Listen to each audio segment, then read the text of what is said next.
Great. All right. Hi, everyone. Welcome back to session 9 of the 2020 FoodTreX Online Food Travel Summit. I'm Eric Wolf, and it's a pleasure to be back with you.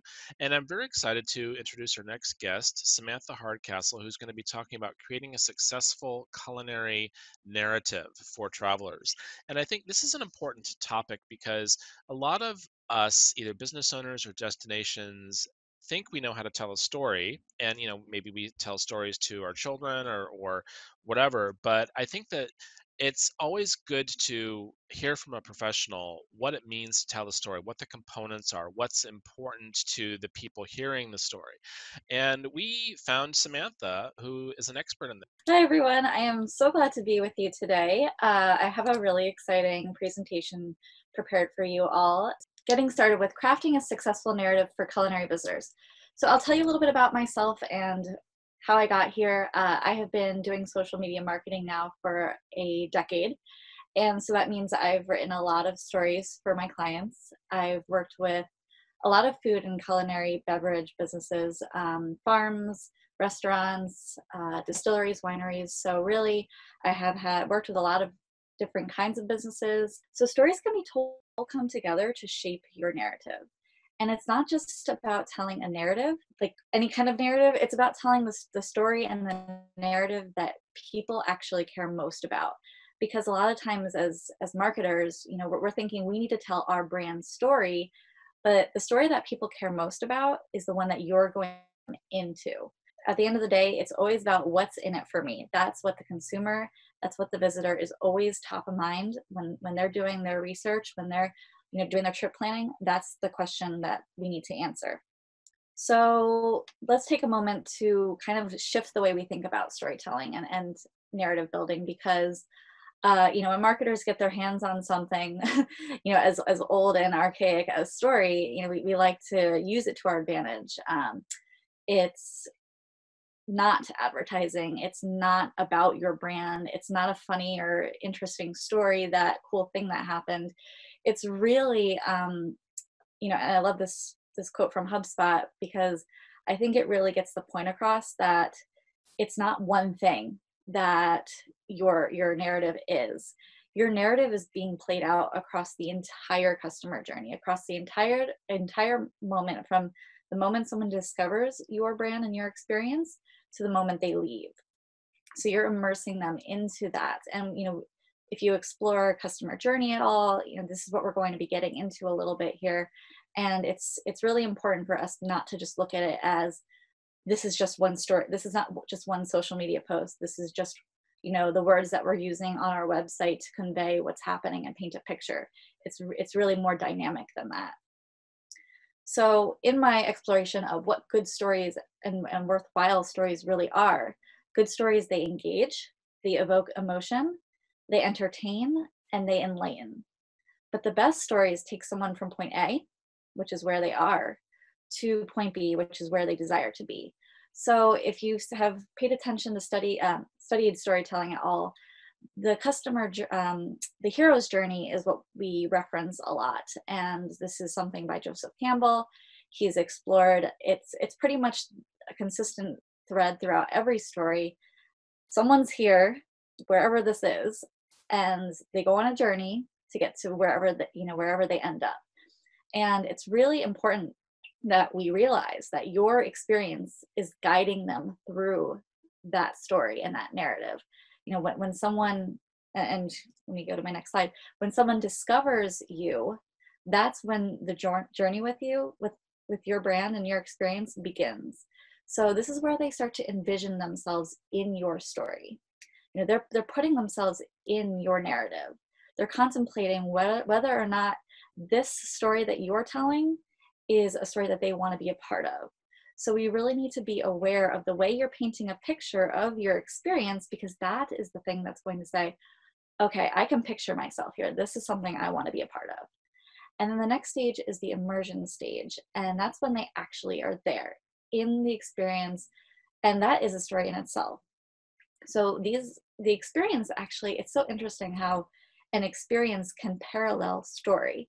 So your experience has a beginning, middle, and end. It has, a plot it has people and characters, it has a sensory engaging setting. So we're going to be going through some of these building blocks of story, and I think we're going to dive deeper into them, but I just wanted to kind of set the stage. And then the journey home stage is one where we all love, where the result of it is the word of mouth that comes.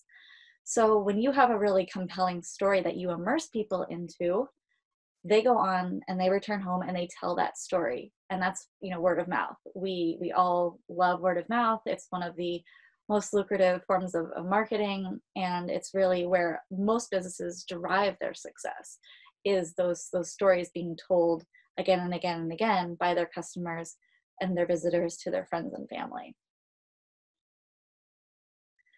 So this is what I've created based on my research, and it is the story building framework. So we're going to walk through each one of these. The themes, the people, the setting, and the transformation. These are all things that all stories have. And we're going to figure out how you can leverage them as a business. Because before you tell your story, you have to build it. And this is, again, the crucial step that again and again and again, I saw my clients really hadn't established when they were coming to me to get the word out about their business on social media. So step one, determine the theme of your narrative, the common thread that addresses a strong point of view and your experience's purpose. Step two, get crystal clear on your visitors' motivations, how they see themselves and their beliefs, and their desired emotional states. Step three, take time to understand your culture on a deeper level and where your story fits into your destination story. Step four, build out your narrative so it takes the visitors through a unique journey that transports and transforms them. So building block number one is theme. And I like to think of theme as kind of like the thesis statement of a paper. Like, what is the point of this experience? What is the common thread that's being woven throughout the experience? The best stories, they really are driven by a powerful question, something that gets people thinking. This is the difference, coming up with a really good theme, and it's not like a theme like you would think of like this is a themed restaurant or anything like that. It's really just a common thread of a concept that is you're constantly shaping your story and your experience around. Stories can have really shallow themes, and that's not really why people travel. People travel because they want to be immersed in something bigger than themselves. So these are some prompts that you can explore to explore what your theme might be. The world would be at a better place if people need more of this in their life, because why do I even care about what I do? And if you are familiar with Simon Sinek, Start With Why. This ties in closely to your why. It's your theme is driven by your organization's belief systems, values, and backstory. So you're never going to have a theme that doesn't align with these things. So this is a quote from the team at Pixar, which are often heralded as some of the best storytellers in the world. Why must you tell this story?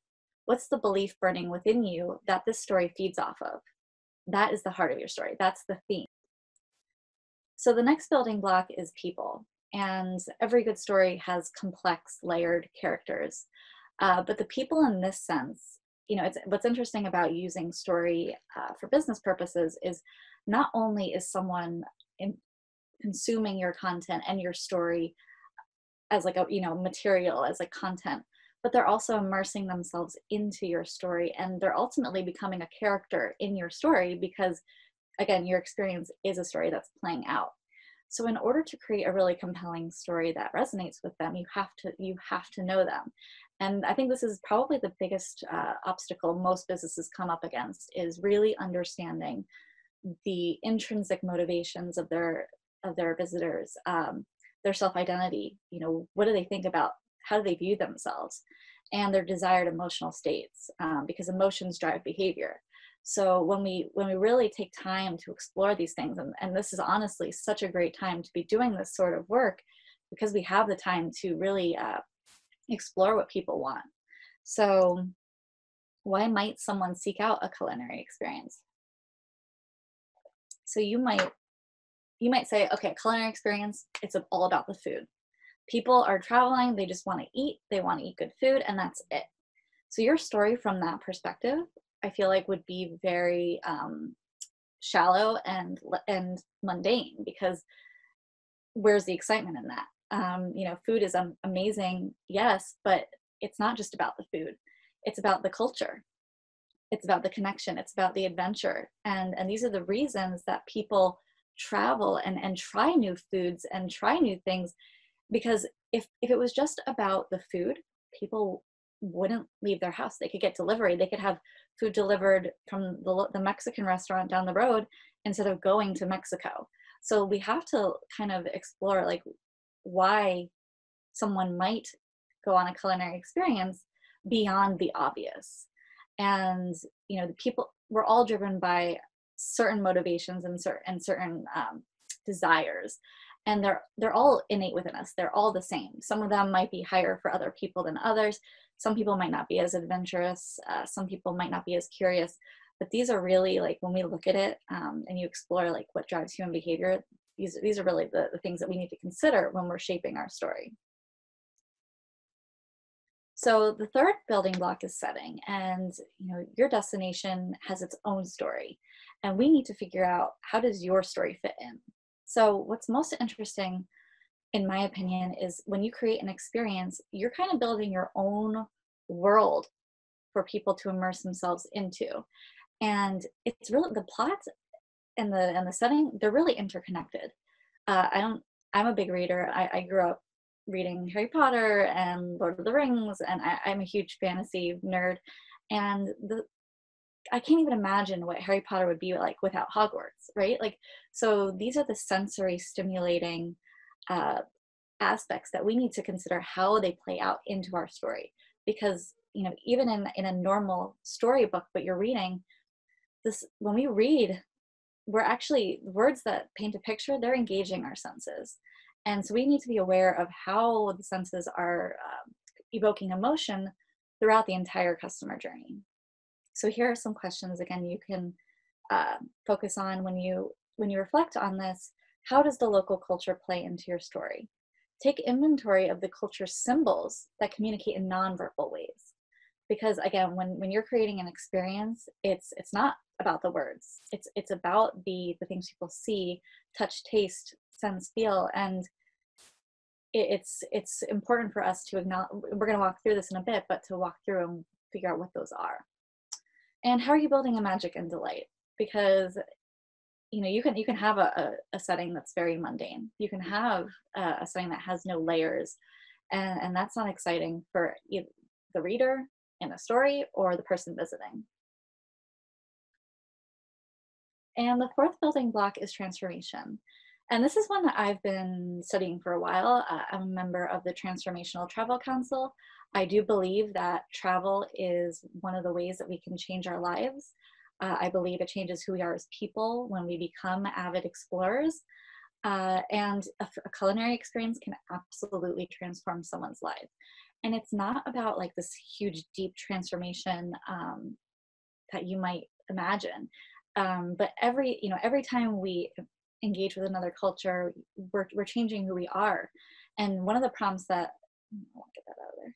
One of the prompts that I encourage you to think about is, how is your experience changing someone for the better? So put yourself in their shoes. Say, before this experience, this was my self-identity. This is who I thought I was. And after this experience, my story as a person has evolved, and now I see this. So before, an example, before maybe I was really shy and quiet, and I wasn't very adventurous. But then I went on this culinary experience, and now I see that trying new things isn't scary. Meeting new people from different cultures is they're just like me, And so these are the types of realizations that people can have. New perspectives is often cited as one of the most important transformations that people have during their travel experiences. So getting started with moment mapping, when you create a story, you always start with storyboarding. You figure out your theme, you figure out your people, and then you can actually map out how that story gets played out. And storyboarding is used pretty much in every storytelling medium. It's super powerful for you to visualize how your story is playing out. And then once that storyboard is finished, that's when you can turn it into a novel, written content, a movie. So the storyboard is really the framework. And we're going to walk through this right now, but I wanted to just preface this again with some guidelines. Some rules of thumb. A great beginning is so important. It's where you pose your question, it's where you present your theme. So the moment someone arrives, that's like a really powerful time to kind of set the expectation.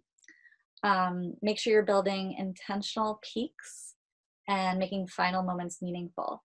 So if you ever look at a story arc, you'll see that there's always a crescendo that you're kind of driving to. And you'll notice this in any movie, there's always like that kind of like moment where you're not really sure where it's going to go from there. And that's what a peak is. And then a great departure, make sure that whatever question was posed at the beginning is kind of, there's some closure in that sense. Like, okay, I get it now. Like you want to walk, we want people to walk away and say like, okay, I get it. This was, this was the experience. So this is something that you can do on paper, physically, or you can create a template in Canva, like simple as, putting in some image frames and text. The real value and the real transformation comes when you answer these questions. So you're going to take into consideration every single moment that someone's walking through your experience. And you're always going to have an arrival and a departure. And in the middle, I call them touch points. You can call them moments. These are instances where either there's a change in the scenery or there's a change in activity and something is happening. They could be instances where it's an actual place that you're going to be that's different than it was before. So these are the questions that we need to be asking at every single moment, because this is how we build our story. We need to take into consideration what senses we're engaging. What are they feeling? What emotions are we evoking? How is our personality playing into this? How are we entertaining and enlightening them? Because these are what all good stories have in common. So we need to make sure that they are there at every single moment that people are immersed in your experience. So you can have as many touch points and moments as you have. Like it's really your job to put yourself in the shoes of your visitor and say, what are the moments that they're coming in contact with throughout this story? And you can see, like, does our experience play out like a story? Is there like a common thread throughout this? And you really want to take these things into consideration when you're storyboarding. Like, are our building blocks present? Does the story express the theme?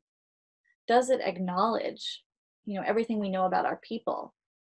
Does it engage the senses? Does it use symbols? And does it resonate with our culture? And does it align with our destination story?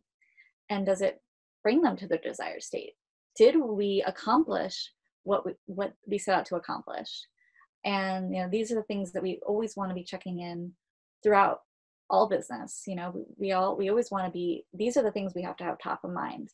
And when we do this, we create an experience that has a lot of value. And that's the name of the game. Like, we want to deliver as much value as possible and have a strong message, because a strong message and a strong story is what sets us apart as business owners. As a business, as an experience, your story is your positioning tool. So when you're looking at, people who may offer similar experiences, or, you feel like you're not getting the awareness that you're craving, you can always go back to this and say, okay, what stands out about my story? And, look at your storyboard and say, like, okay, we've got these moments where, these emotions that we're evoking are really strong. No one else in the industry is making people feel this way.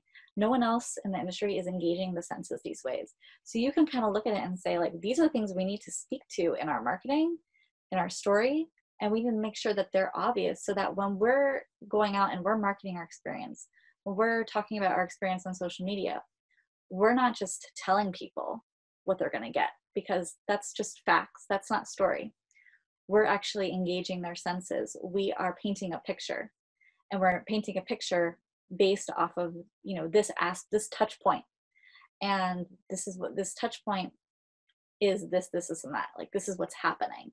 And that's when you can always go back to that and use it as a tool to say, okay, we need to do a better job here because we're not really doing enough to engage the senses. Like, this doesn't fit into our destination's story as well as we would like it to.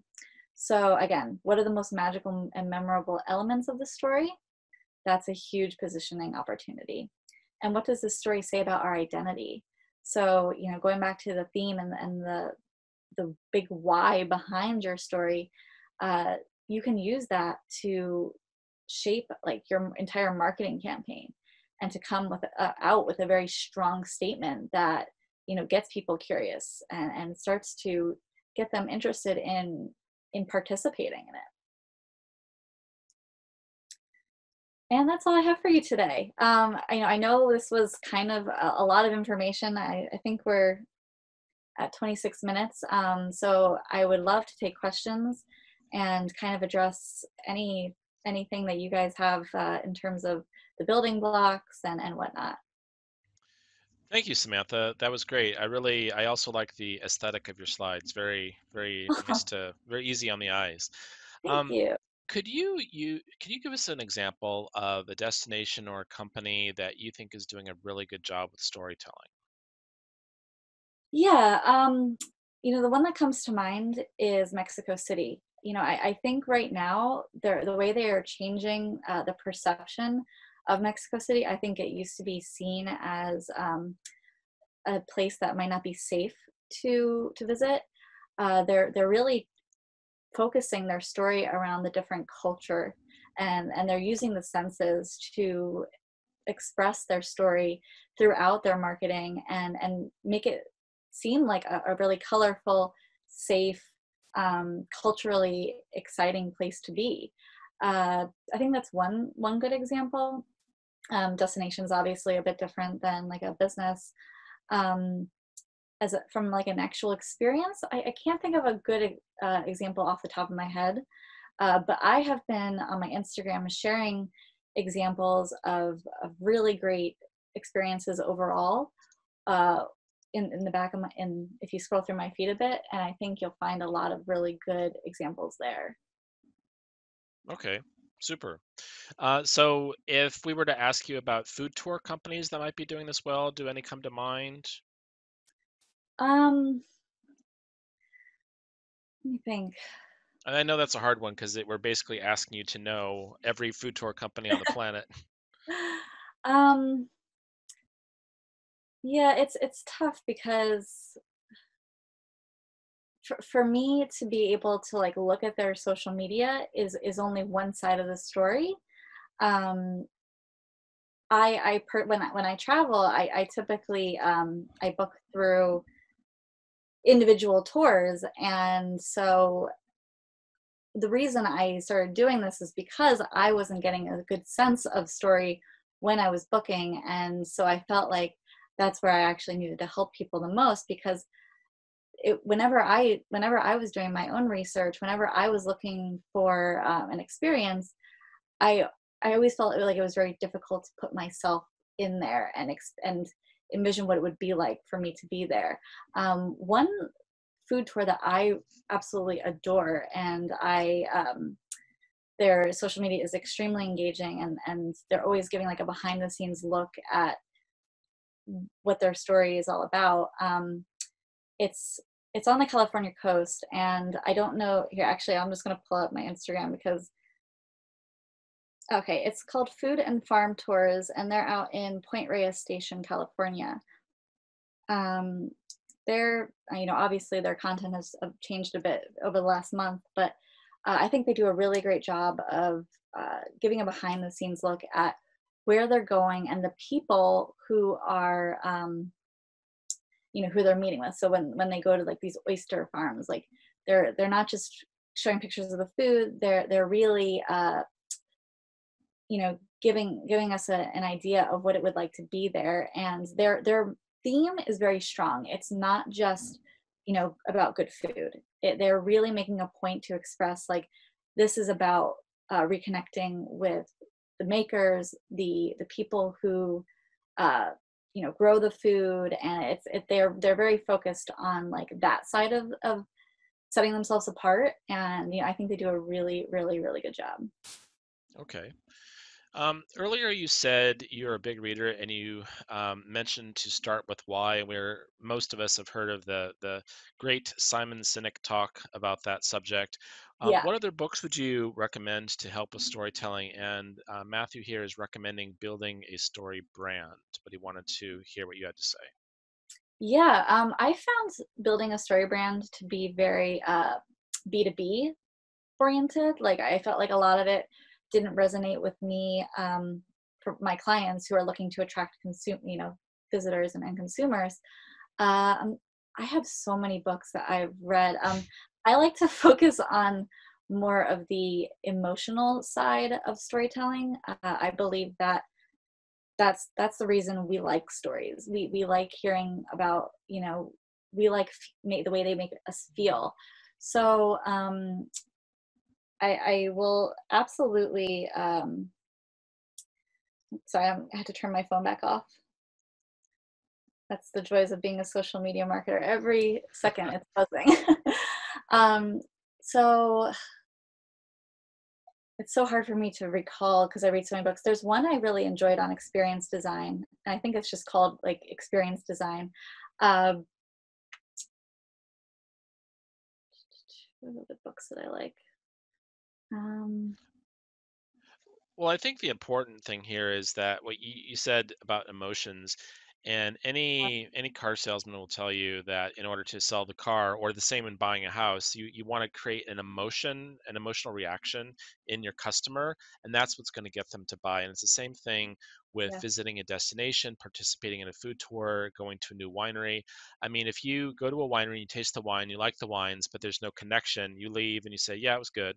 But if you have an amazing experience where you really get on with the person in the tasting room, and you find out that you have something in common with them, and you left that visit feeling fulfilled, then you had an emotional trigger, and that's going to make you a brand ambassador for them. yeah, exactly. And so the way I actually the most interesting thing about emotion is there's really four things that contribute to emotion, and it's the senses. It's the personal narrative that we're telling ourselves inside our head. So um, that's one. It's the people we interact with, and it's the cultural and societal norms. So all those four things come together at every single moment in our lives to create an emotion. And the one that we as hosts and experience designers can control the most is the senses and the people. So we really want to focus on, if I'm walking down the street and I'm on your tour, and I get a whiff of, sorry, I live close to New York City. If I get a whiff of garbage, that is instantly going to make my experience, because that smell is making me sick. My emotional state is going to drop. So as when we are crafting an experience, when we're crafting our story, we need to make sure that every single touch point, every single sensory engagement that we come across is evoking positive emotions, and being deliberate about what that emotion is. What emotion do we want to evoke? Like really, and not just saying, oh, we want to make people happy and we want to make people feel good, really getting specific. Because the more specific you are when you say like what emotions you really want to stimulate, is going to make it a more complex and nuanced experience. Sure. Would you say that blogging helps with storytelling? So yeah, I do. I think it really does help. The thing, whenever people come to me, they always say, well, I'm not a great writer, and I don't have a way with words, and I think people forget that stories can be told in many different ways. The visual aspect of storytelling is so important. Video is so important. Like video is probably one of the best. That's why it's gotten so popular over the years, because there are people do have difficulty communicating a story through writing, and so a story through writing is really all it really needs to be. A story is to have a beginning, middle, and end, but that doesn't make it a good story. So, like, to be able to write good stories, it's you can do it through blogging, and you can use that as your platform. Um, it just takes a lot of time and work to put into, and you want to be consistent with it, because if you're not consistent with it, the SEO benefits, the benefits of having that content on your website, they don't really go anywhere. Mm. So, how much of a story needs to be the truth, and how much of it can be made up? Well, if it's about your experience, it needs to be spot on. It, 100% true.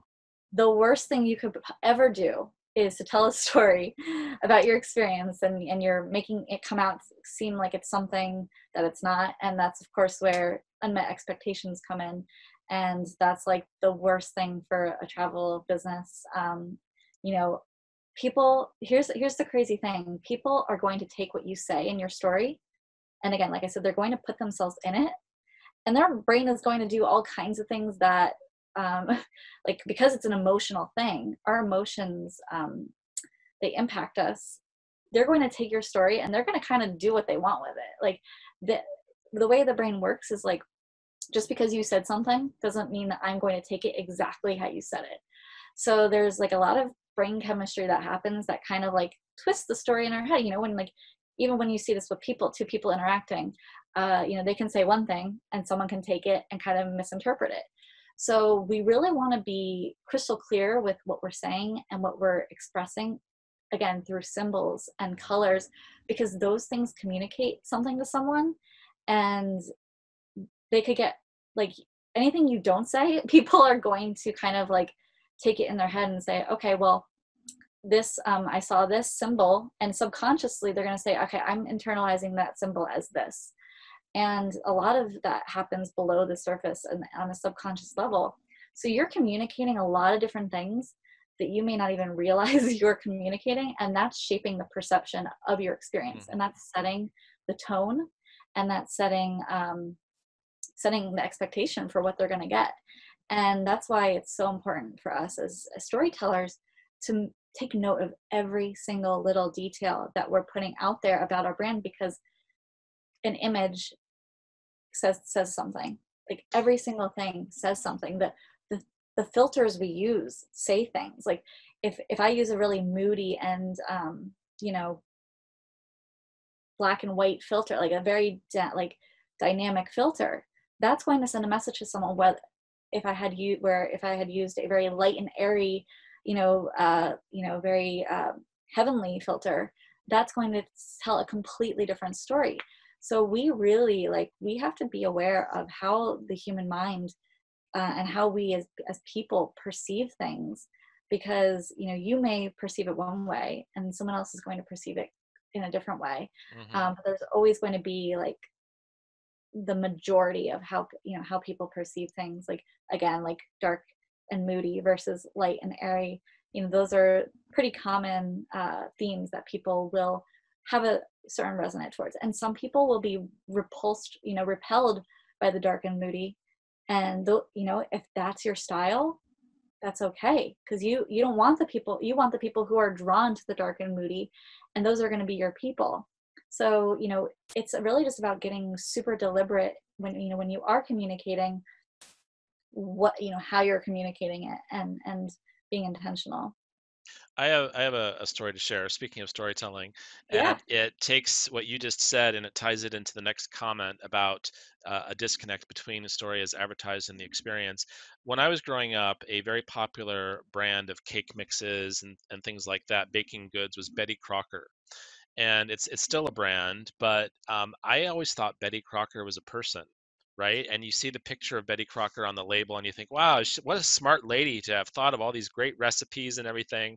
Well, Right. actually, Betty was completely made up, and it was a whole marketing thing over time. And I've just sent you a link, so if everybody would like to go ahead and go to that website, and that'll tell you the history of Betty Crocker. And then I also just sent a file of what Betty Crocker has looked like over the years. And what the company that created Betty did was try to create a composite of what they thought the quintessential American housewife was, who should be in the kitchen cooking, right? And this is what she should look like, and this is what she should be making, and this is what she should be wearing, and so on. And when I realized that Betty was made up, I was devastated, right? Because Betty was my hero. So Oh my gosh, that's so funny.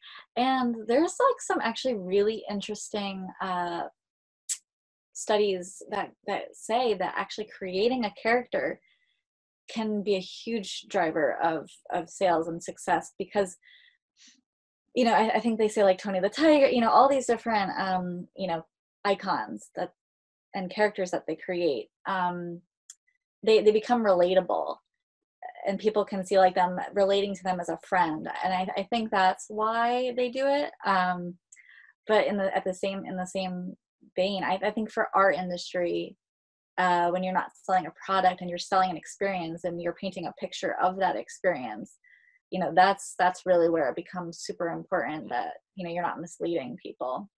I agree with the character creation. I worked for a web development company, a technology company many moons ago, and I recommended creating a character for our client, and the managing director did not agree. And 2 or 3 years later, the company announced a character of their own. They weren't the agency. We weren't the agency of record anymore. But anyway, I digress. And then you see on the television here in the UK these little, I don't know what they are. They're little rodents that do car insurance comparisons and stuff, and people Uh-huh. identify with them, right? Of course, I Yeah, can't think of the name of the company, but people love these characters, and they really help people identify sometimes. yeah. I'm gonna send. Um, I have a few resources that I think would be super helpful, that kind of talk to that. So, Meerkats, that's it. Brenda, what's the name of that car insurance company on the television while there's Samantha is putting Gecko. go compare? Yes, the meerkats. That's rodents. Yeah. Mhm. Thanks, Brenda.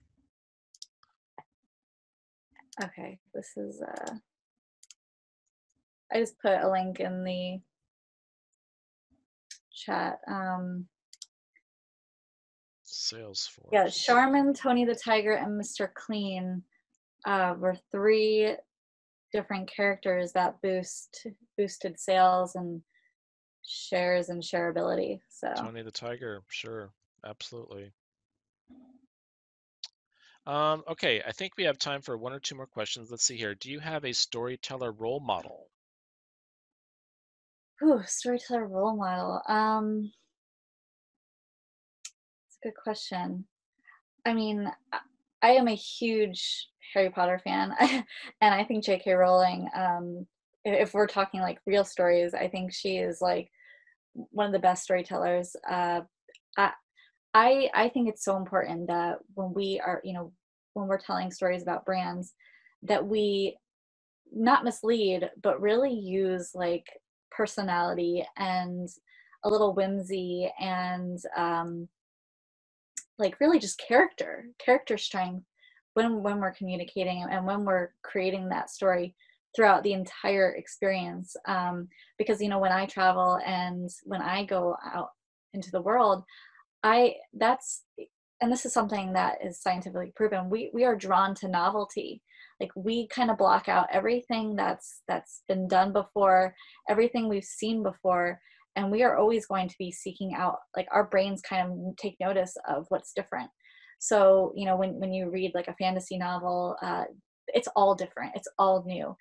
So I think we as experience designers in the travel industry can really look at the fantasy creators and the storytellers and say, what can we learn from these people? Like what like because they use their imagination. And at the end of the day, like when you're talking about innovating, when you're talking about creating an experience that people can't stop raving about, like you really have to think outside the box. You have to be innovative and you have to tap into your imagination. And that's where storytelling and experience design and marketing and branding, that's where they come together most beautifully, because without imagination, without creating really like nuanced and layered scenes and experiences, it's not worth traveling for, right? Like we want those like really deep emotional experiences that change our lives. So Okay, last question and quick answer, please. okay. And this is from Karen in Ireland. If you push one person, does that limit scalability? And I think what she's getting at here is if you're promoting one character as your spokesperson, so to speak, is that going to limit how far the company can go in terms of its own promotion? It depends on how specific that is. You want to niche down. You want to make sure you're speaking to a very specific kind of traveler, kind of person. It's up to you to do the research to say how big is this audience? Like how like are they a viable audience for us to go after? Mm. Super, thank you. Wow, that was really interesting. I wish we could sit here and chat all day, but we have to get ready for our next Yeah, talk, which is our last talk as well. And we're really excited to be bringing James Blick from Devour Tours in Spain. He's going to be talking about when crisis strikes, how to manage a meltdown. So, a very topical subject indeed. So, Samantha, thank you. That was fantastic. Really appreciate your time. Thank you, everyone. And we will thanks see for you having in the me. next Zoom room in just about 14 minutes for our final session. Thank you again. Bye, Samantha. Bye, thank you.